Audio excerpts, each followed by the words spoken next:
L'ensemble donc des caractères a permis de distinguer deux états, mais comme je viens de le préciser, il peut y avoir un état intermédiaire. Donc, nous allons passer en revue les ordres que l'on trouve dans le superordre des téléostéens malacoptérygiens. Donc, tous les ordres que nous allons traiter par la suite vont présenter les caractéristiques suivantes. Donc, les rayons des nageoires sont des rayons mous, les pectorales, elles sont basses, les pelviennes abdominales et les écailles, des écailles cycloïdes. Donc, on n'aura pas besoin de répéter ces caractéristiques pour chacun des ordres que nous allons voir. L'ordre des clupéiformes. La principale caractéristique des clupéiformes, c'est un opercule qui est bien développé. Il y a une seule nageoire dorsale et on pourra préciser qu'elle est courte. Ces poissons sont des poissons marins et qui sont planctonophages.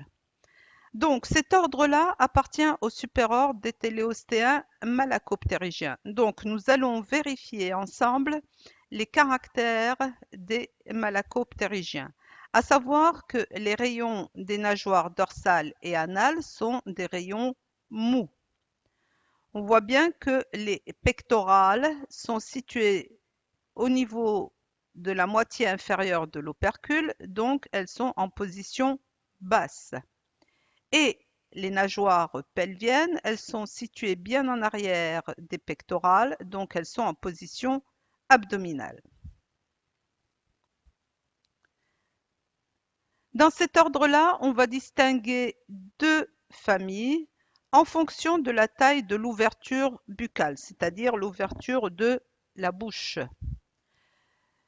Chez la famille des clupéidés, la fente buccale n'atteint pas le bord postérieur de l'œil.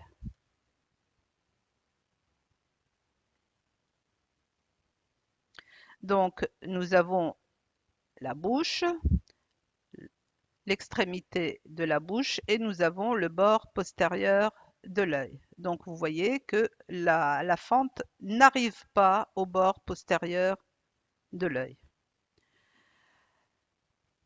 La deuxième famille, c'est celle des angrolidés et là, la fente buccale dépasse le bord postérieur de l'œil. Chez la famille des clupéidés, la fente buccale donc n'atteint pas le bord postérieur de l'œil, ce qu'on va voir encore ici. Et nous avons dans cette famille deux exemples à citer, deux exemples communs. C'est la sardine qui présente un opercule qui est plus ou moins droit et le hareng qui présente un opercule qui est arrondi vers l'arrière.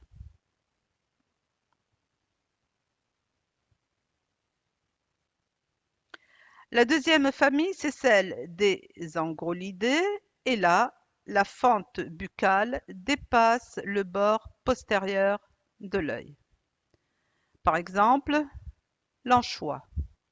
L'anchois qui ressemble beaucoup à la sardine, mais qui est de forme plus fine, plus allongée.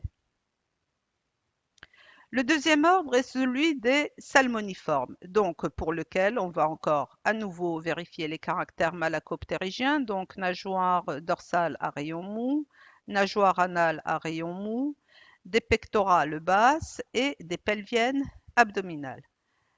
La caractéristique de cet ordre-là, c'est l'existence de deux nageoires dorsales. La deuxième est une nageoire adipeuse, c'est-à-dire que c'est une nageoire qui est petite, charnue et sans aucun rayon de soutien.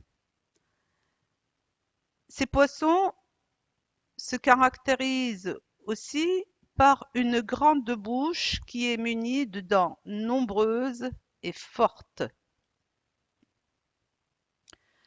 Nous aurons deux exemples à citer dans cet ordre des salmoniformes. Tout d'abord, le saumon et la truite.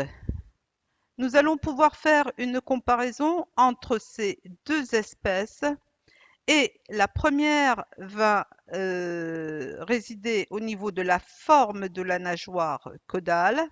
Donc chez le saumon, la nageoire caudale est fourchue, tandis que chez la truite fario, la nageoire caudale est droite. Le saumon est un poisson qui est amphibiotique à migration anadrome, c'est-à-dire un adulte marin et une larve dulcicole, tandis que la truite est un poisson qui est entièrement dulcicole.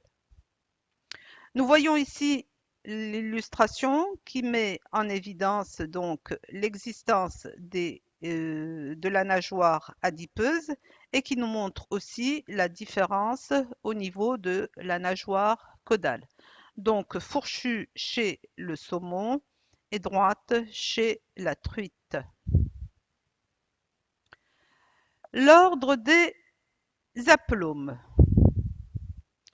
Il y a une seule nageoire dorsale qui est très postérieure et qui est reculée et opposée à la nageoire anale. Donc, à nouveau, on va vérifier les caractères des malacoptérygiens, des rayons mous au niveau de la nageoire dorsale et anale, des pectorales basses et des pelviennes abdominales.